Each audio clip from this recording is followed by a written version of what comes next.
नमस्कार। मैं निशांत कुमार। स्वागत है आप सभी प्यारे बच्चे को आपके अपने परिवार PW Bihar board 11th and 12th में। तो कैसे हैं आप सभी? उम्मीद करते हैं कि बहुत अच्छे होंगे, लेकिन फिर भी एक बार कमेंट सेक्शन में ज़रूर बताइएगा कि आप सभी कैसे हैं। और आज हम लोग बहुत ही इम्पोर्टेंट सेशन पर बात करने के लिए आए हैं, जिसको सुन करके या देख करके इस चीज़ को ऐसे बच्चे जो पढ़ाई छोड़ रखे हैं वो पढ़ाई स्टार्ट कर सकते हैं। जो पढ़ाई स्टार्ट कर रखे हैं उनकी क्या होगी, तो उनकी और भी टाइम मैनेजमेंट बढ़ेगी, है ना। तो हम कुछ इंपॉर्टेंट सेशन पर ही बात करने वाले हैं बेटा, ठीक है। आइए देखते हैं हम यहाँ पर बेटा। सबसे पहले तो हम आपको ये बताते हैं कि आज हम ये बात करने वाले हैं कि जब हम विभिन्न प्रकार के टॉपर्स का इंटरव्यू लिए पिछले साल या फिर उससे भी पिछले साल की बात कर रहे हैं, तो उनका क्या स्टेटमेंट था, उन स्टेटमेंट पर बेटा हम लोग बात करेंगे आज, ठीक है। क्योंकि बेटा अभी वो समय है, वो पीक टाइम चल रहा है, जहां पर आप थोड़ी भी अगर अपने आप में कंप्रोमाइज कर लिया ना, थोड़ी भी आप अपने पढ़ाई से कंप्रोमाइज कर लिया, तो समझ लो कि आप उस भीड़ में सबसे पीछे खड़े हो गए। यानी कि जो आप सपना देखे थे कि 10th में मेरा 400 प्लस नहीं आया, 450 प्लस नहीं आया, तो 12th में कर लेंगे। आपकी 450 आई थी, तो आपने जो सपना देखा था कि हम स्टेट रैंक लेकर के आ जाएंगे, तो वो सपना से जो आप भटक चुके हैं ना बेटा, उसी चीज को हम आपको एक बार याद दिला देते हैं कि आपको क्या करना है और कैसे आप स्टेट रैंक में आ सकते हैं। आखिर स्टेट रैंक जितने भी होते हैं, जो भी रैंकर स्टूडेंट होते हैं, वो किस प्रकार से अपने आप को मैनेज करते हैं, उनकी क्या रूटीन होती है, वो कैसे पढ़ते हैं, इन सभी पर हम लोग बातचीत करेंगे एक एक करके, ठीक है जी सर। तो हम सबसे पहले बेटा आपको यही बताएंगे कि जो टॉपर होते हैं ना, जो टॉपर होते हैं बेटा, वो किस प्रकार से अपनी पढ़ाई करते हैं। टॉपर, टॉपर की मंत्र है ना बेटा, यहाँ पर टॉपर की मंत्र क्या है बेटा, उसको हम लोग देखेंगे कि टॉपर की मंत्र क्या है यहाँ पर। जी सर, टॉपर की मंत्र देखने वाले हैं बेटा।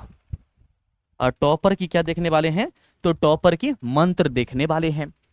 तो ये टॉपर की मंत्र क्या है बेटा, है ना। देखो सबसे पहली नंबर बात, हालांकि तो हम आपको हमेशा गाइड करते हैं इस चीज को लेकर के कि आपको कैसे पढ़ाई करनी चाहिए और कैसे नहीं करनी चाहिए।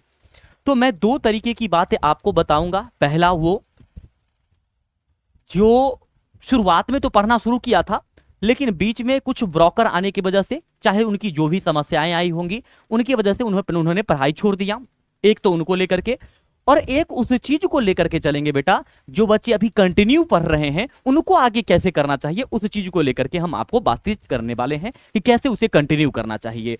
मतलब कि अगर हम देखें ना बेटा कि अब से कैसे पढ़े, है ना, तो वो चीजें हैं। तो आइए बेटा हम दो चीज को लेकर के यहां पर चलेंगे, हम दोनों को एक एक करके बात करने वाले हैं बेटा जी, ठीक है जी सर।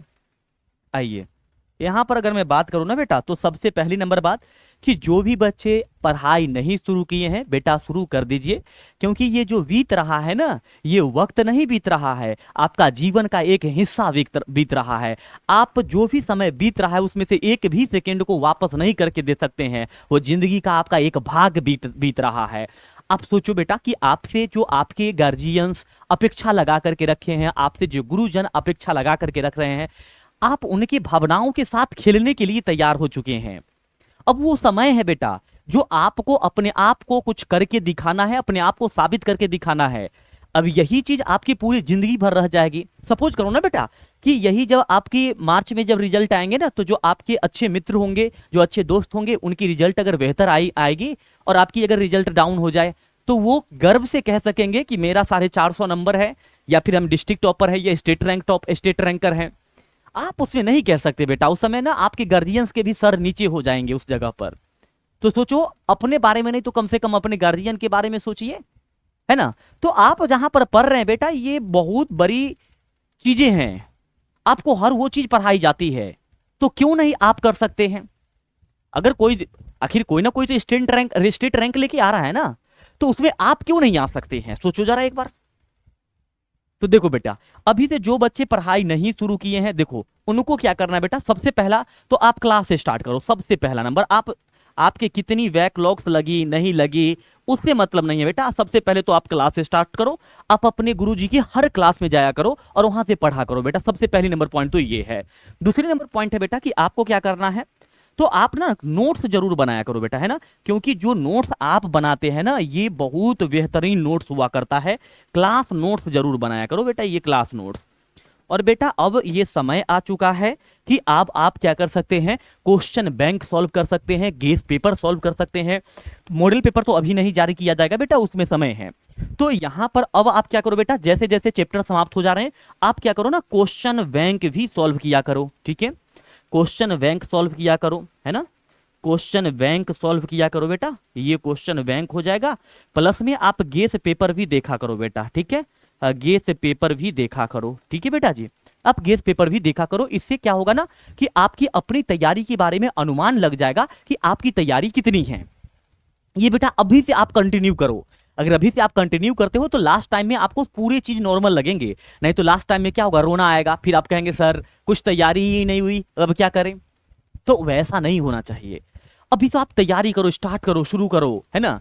अब बेटा उनके लिए मैं बता रहा हूं कि जो बच्चे पढ़ाई तो रेगुलर कर रहे हैं लेकिन उनकी समस्या ये है कि उनको याद ही नहीं होता है, सबसे बड़ी समस्या है ना, सबसे बड़ी समस्या है कि उनको याद ही नहीं होता है। बेटा प्रैक्टिस की चीजें हैं, हर चीज प्रैक्टिस की चीज है ना। कहते हैं ना कि शुरुआत में तो साइकिल चलाने भी नहीं आया करता था, जब मैंने प्रैक्टिस किया तो साइकिल चलाने भी आया।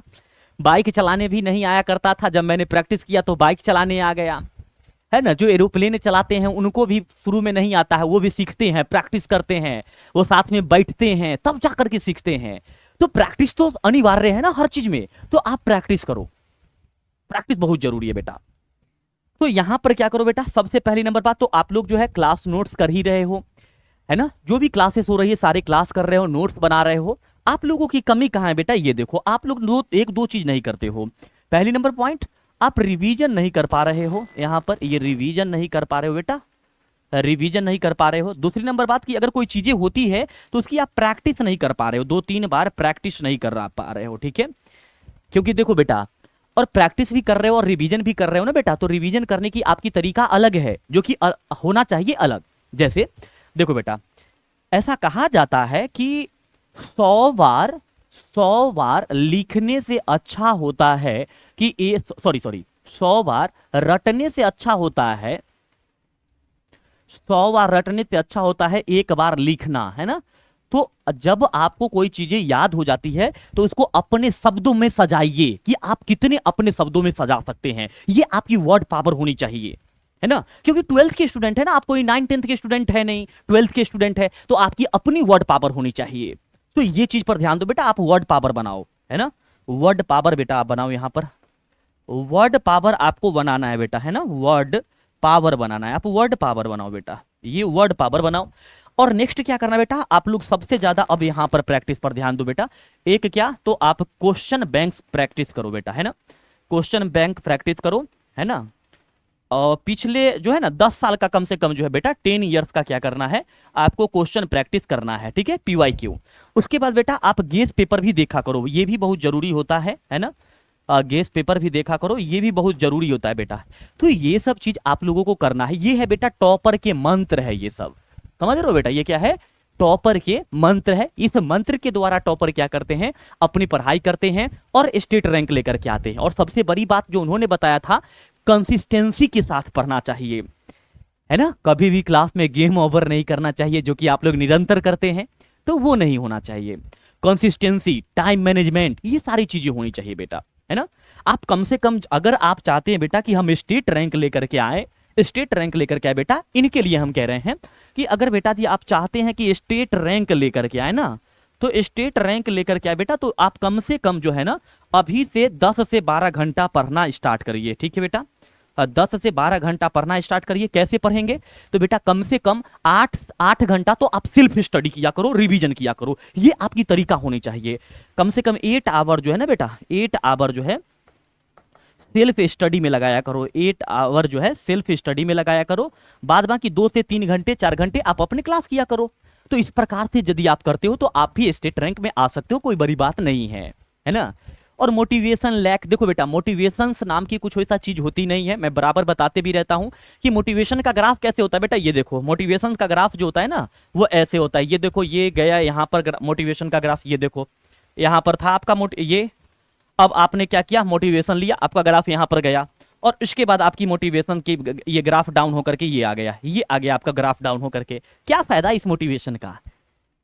बेटा आप में जो मैनेजमेंट है, आप में जो संयम है, आप में जो अंदर से क्यूरियोसिटी है प्राप्त करने की, ये सबसे प्रबल होनी चाहिए, आत्मशक्ति प्रबल होनी चाहिए, है ना। तो इस पर आप विशेष ध्यान दीजिए, समझ गए बेटा। तो अभी से भी आप क्या कर सकते हैं, तो अभी से भी बेटा आप स्टेट रैंक ला सकते हैं अगर आप इस प्रकार से मेहनत करें तो। अदरवाइज तो मेहनत करने के लिए बेटा सब करता है, लेकिन वो चीज हो नहीं पाता है ना। तो आप बेटा स्मार्ट वर्क भी करना सीखो, है ना। हार्ड वर्क से ज्यादा अब की जमाना क्या है बेटा, तो हार्ड वर्क से ज्यादा स्मार्ट वर्क की जमाना है, स्मार्ट वर्क की जमाना है, स्मार्ट वर्क भी करना है हमें। तो ये सारी चीजों पर आपको विशेष रूप से ध्यान देनी है, ठीक है बेटा। तो इस सेशन को हम लोग यहीं पर कंप्लीट करते हैं और मिलते हैं आप लोगों से फिर नेक्स्ट सेशन में। तब तक के लिए बहुत बहुत धन्यवाद। जय हिंद, नमस्कार, राधे राधे।